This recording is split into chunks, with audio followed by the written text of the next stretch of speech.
qui va un peu faiblir en début d'après-midi et repartir en fin d'après-midi. Donc c'est une journée qui est compliquée également, compte tenu du fait qu'on devrait vraisemblablement passer en vigilance rouge canicule à partir de 16 heures, ce qui ne va pas effectivement faciliter les choses.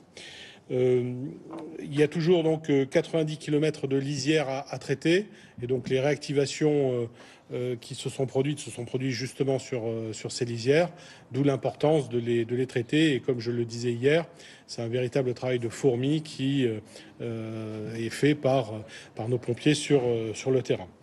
L'ensemble des axes routiers a été réouvert et les personnes ont réintégré leur domicile.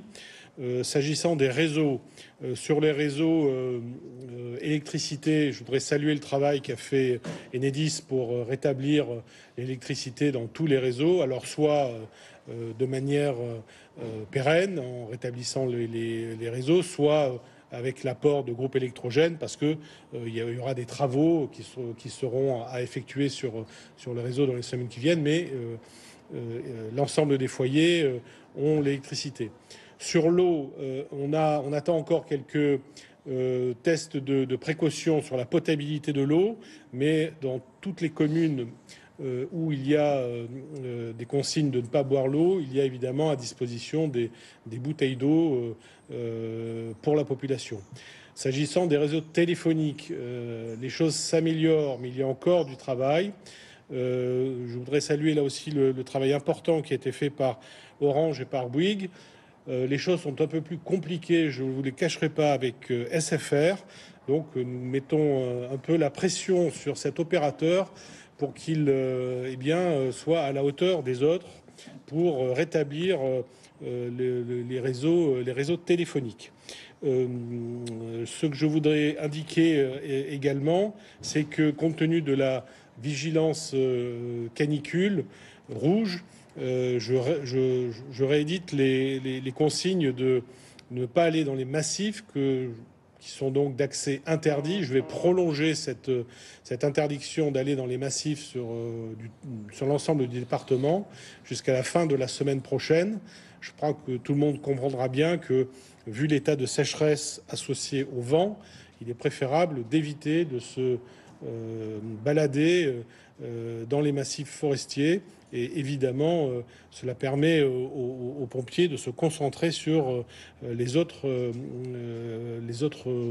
points de surveillance, à la fois de l'incendie que nous connaissons, mais aussi d'être prépositionnés sur l'ensemble du département.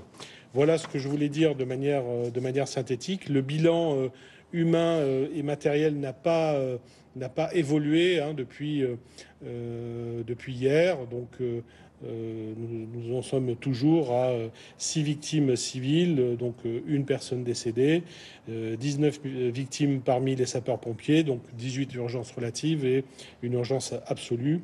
Et sur le bilan matériel, on l'affine,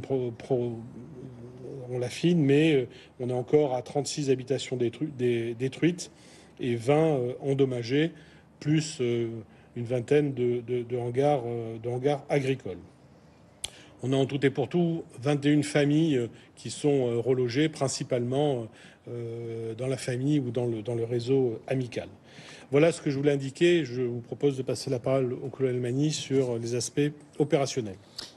Très bien, monsieur le préfet. Donc sur le point opérationnel, toujours feu fixé, mais effectivement une vigilance de mise aujourd'hui avec le vent 40-50 km/h du nord-ouest, et puis avec ces températures et le passage en canicule rouge à 16 heures, ça rappelle que les conditions en matière de température sont aussi rassemblées, et puis une humidité dans l'air aussi qui baisse au fil de la journée.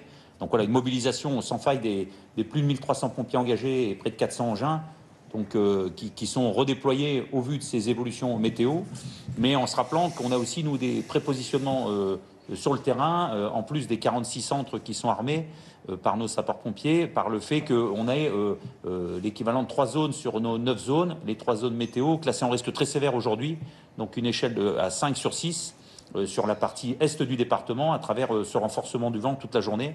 Donc ça, c'est un élément qui nous mobilise aujourd'hui jusqu'en fin d'après-midi, vous l'avez compris, par rapport à ce niveau de risque qui fait qu'on est toujours sur ces moyens-là, avec cette nuit 3 réactivations effectivement sur lesquelles on a eu des actions de réaliser, comme ce matin aussi. Donc ça fait partie des éléments qu'on avait indiqués par rapport aux conditions météo défavorables qui amènent des réactivations.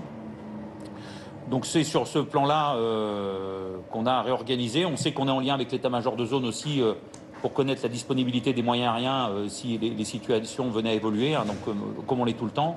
J'en profite moi pour souligner effectivement les 75 SDIS qui sont venus en renfort pendant ce feu pour monter en puissance et être capable d'avoir des moyens adaptés par rapport à l'ampleur du sinistre, mais aussi les régiments d'instruction et d'intervention de sécurité civile qui étaient aussi à nos côtés, sans compter la base aérienne avec l'ensemble de la flotte, que ce soit les Dash, les hélicoptères lourds, mais également les Canadair bien sûr qui étaient en nombre présents.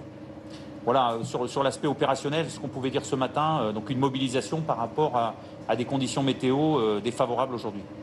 Peut-être ajouter qu'il y aura donc un guet aérien à partir de midi par un Dash qui fera donc un circuit au-dessus du département et en capacité évidemment de larguer immédiatement, si nécessaire, sur un feu naissant. Peut-être avez-vous des questions?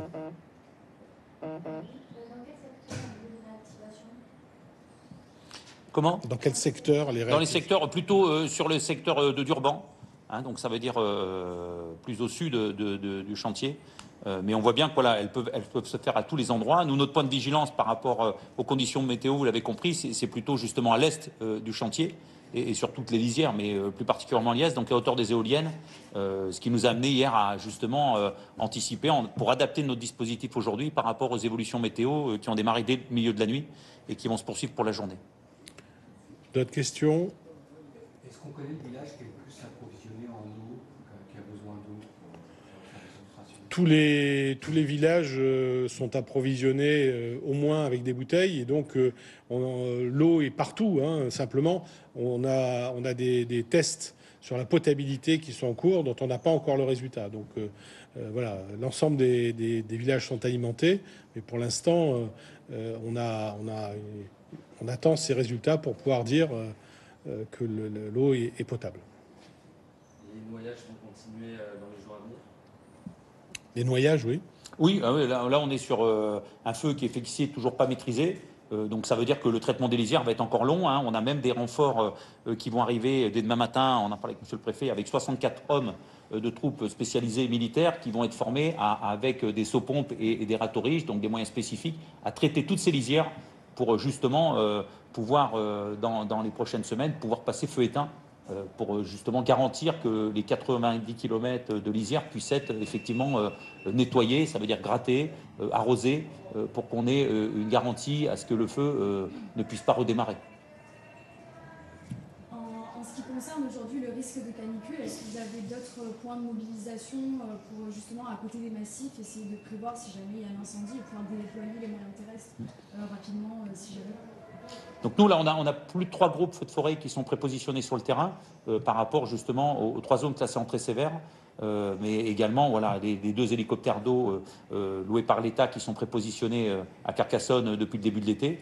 Mais voilà, on a en plus du dispositif, du coup, plus de 80 pompiers déployés sur le département, ce qui nous amène d'ailleurs ce soir à réceptionner 42 sapeurs-pompiers de l'Île-de-France, mais aussi du Nord, qui vont dès demain matin être affectés dans 9 centres de secours pour pouvoir permettre aux pompiers au doigt de continuer à armer les camions citernes feux de forêt pour le dispositif préventif tel qu'on vient d'évoquer, mais aussi pour pouvoir être engagés si on avait d'autres départs de feu, mais aussi organiser les relèves pour la phase de surveillance quand elle aura lieu sur le feu de ribote. Donc ces 40 pompiers vont être du coup affectés dans ces 9 centres pour pouvoir en journée armer les ambulances, les camions incendies, les opérations diverses, les accidents de la route, pour permettre aux pompiers de ces mêmes centres de partir armer les camions citernes feux de forêt compte tenu du niveau de risque sur le département. Donc ça, voilà, c'est aussi un dispositif qu'on va accueillir ce soir et mettre en œuvre dès demain matin. Je rajouterai que dans une situation de canicule niveau rouge, il faut évidemment éviter toute activité extérieure susceptible de créer un risque, donc barbecue et autres moments festifs de ce genre.